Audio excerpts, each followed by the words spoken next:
What's up? I'm Danny D. When it comes to custom paint and pinstriping, I am the king of color. Basically what I do is I pinstripe and I paint cars, talk to each customer a couple of times, try to get into their head so that hopefully I can bring that out, what's in their head, onto their piece, which is their car. Basically, I don't do a lot of drawings when it comes to my pieces. I'll know once I start laying out tape where it's going, because a three-dimensional surface as opposed to, a flat piece of paper, it's two different worlds. The hardest part of what I do as far as pinstriping is concerned is learning how to control the brush, learning the consistency of the paint. When you first start, it's real frustrating, and there are times you wonder, why am I doing this?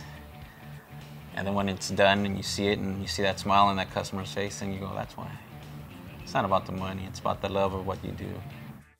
Definitely I do what I do because I grew up in LA. Back then there was no internet, there was no reference. Your reference drove by you every day, and you waited on the street to see the next piece that drove by. Everybody drove a lowrider. It wasn't anything special, that's what you drove. Southern California is the mecca of lowriding, and it's the mecca of custom cars. This is where it all begins, Southern California. You're asking me if I'm the king of streetwear, and that's a pretty dubious honor, and I will not say that. My name is Rick Klotz, and I own a few clothing companies and a store.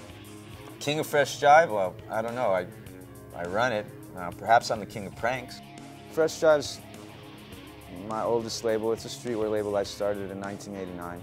Before I started Fresh Jive, kind of what we know as streetwear today, it didn't exist. I was born and raised in LA. I started this company reflecting, what I'm doing and my lifestyle, and started making some gear at first to be expressive, make something cool, to earn a living, doing something I like, And then over the years, it got a bit excessive, Kids today, and they're so caught up with their clothes and their tennis shoes and their exclusive New Era hat, and they just act like a bunch of sissies, man. Sometimes I am repulsed by what I'm doing, I'm fully independent company. I've owned it from the start. Father was my partner for most of the time until he passed away. At times it's kind of heavy because I'm not really a businessman. At other times I'm just really stoked to just be able to put out what I want and nobody tell me